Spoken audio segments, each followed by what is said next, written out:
Hello, class second.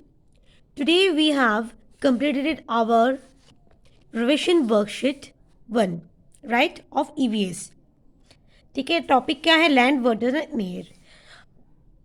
First worksheet में we have done fill ups. ठीक है, फर्स्ट फिलअप्स है fish also need dash to live. ठीक है, see from your book page number 76.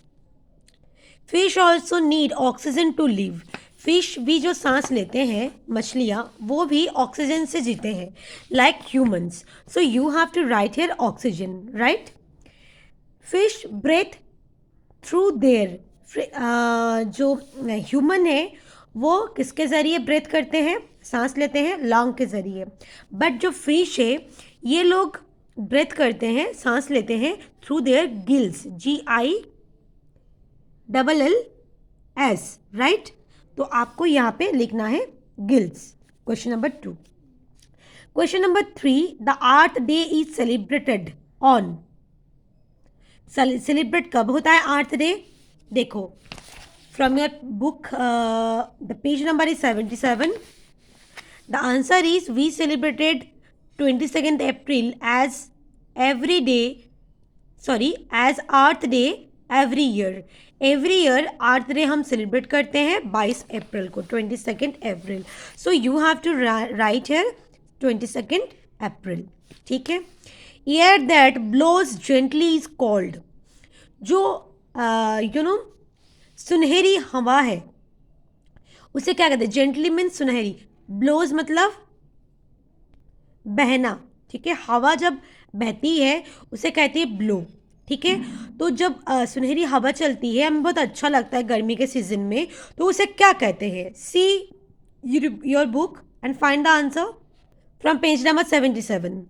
Air that blows gently is called breeze. BREEZE, bridge.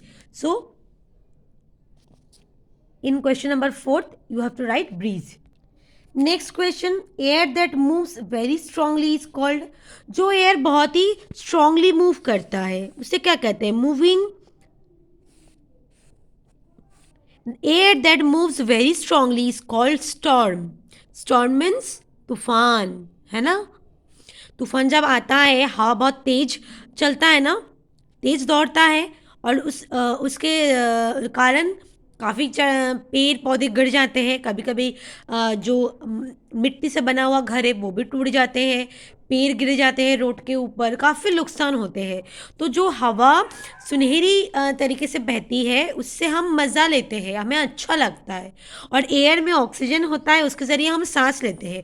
मगर वही air जब बहुत गुस्सा हो जाते हैं और तेज तेज बहना शुरू करते हैं, वेरी स्ट्रांगली मूव करते हैं, उसे कहते हैं storm.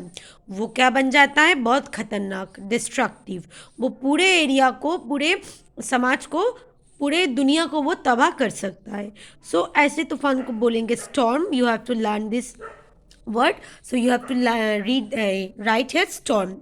Air that moves very strongly is called storm. Dash is called wind. What is called a wind? Moving air is called wind. जो एयर मूव करते हैं, ठीक है, बहती हवा को बोलते हैं वाइंड. WIND, wind. ठीक है. Next question is dash and dash are very large water bodies. Dash and dash water body, water की टॉपिक में चलो.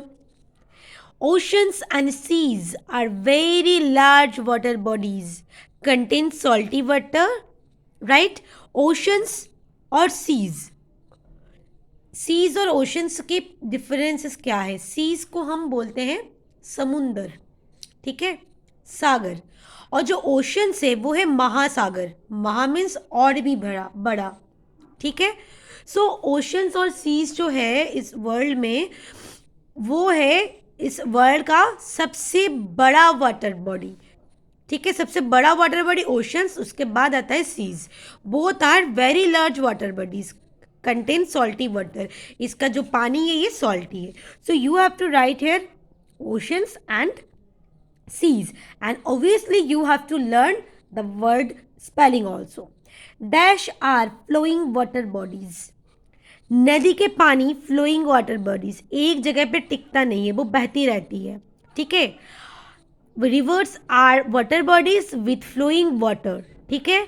फ्लोइंग मीन्स बहना, जब हवा बहती है उसे हम बोलेंगे ब्लो, जब पानी बह जाती है उसे हम कहते हैं flow. Blow BLOW, flow FLOW, बस बी और एफ का डिफरेंसेस है, ठीक है। So you have to write here rivers, S लगाना है क्योंकि आर दिया हुआ है, ठीक है। Dash are surrounded by land from all side, surrounded means घेरा हुआ, ठीक है। मान लो ये जो आपका पेज है ये क्या है, लैंड है, और ये जो है ये आपका है पानी, वाटर बॉडी है। मान लो इसको वाटर बॉडी है ये, तो देखो चारों तरफ क्या है, लैंड है और बीच में एक वाटर बॉडी है। ऐसे ही वाटर बॉडी को बोलते हैं लेक, जो चारों तरफ से लैंड हो, बीच में वाटर हो, ठीक है। सो देखो यहाँ पे दिया हुआ है, lake are water bodies that are surrounded by land from all side, चारों तरफ से लैंड से घिरा हुआ वाटर बॉडी को बोला जाता है लेक। सो आपको लिखते हैं lakes are surrounded by land from all sides. Next is dash are small water bodies, कौन सा है जो कि स्मॉल वाटर बॉडीज है, तालाब, right. Ponds PONDS, ponds are small water bodies, क्योंकि ये छोटा है, ठीक है, इसका पानी बहता भी नहीं है, ठीक है, और ऐसा नहीं कि इसके चारों ओर से लैंड हो, बट इसको लेक बोलेंगे। लेक जो है, लेक और पॉन्ड्स का क्या डिफरेंसेस है, आप देखोगे तालाब देखोगे कि मैम तालाब के चारों तरफ भी तो लैंड होता है, पर बीच में पानी होता है। बट पॉन्ड्स जो है वो ना इंसानों का बनाया हुआ है, और लेक्स जो है वो नेचर ने खुद बनाया है, ऑटोमेटिकली वो बनाया है। पॉन्ड्स जो है वो इंसान मिट्टी ज़रूरत के लिए खोद लेते हैं, या तो पानी स्टोर करने के लिए खोद के हैं, ठीक है। और पानी भी आता है उसका बारिश से, या तो इंसान ही उसमें पानी भरते हैं शैलो के ज़रिए, मोटर के ज़रिए। और लेक जो है वो नेचर खुद बनाता है अपने आप, उस एरिया जो है वो नीचे हो जाते हैं कोई भी रीज़न से, नेचुरल रीज़न से, और उसमें वाटर भी भर जाता है, ठीक है। तो लेक जो है वो नेचर क्रिएट करता है, और पॉन्ड जो है वो इंसान ह्यूमन क्रिएट करता है। Both are surrounded by lands, but still both are different.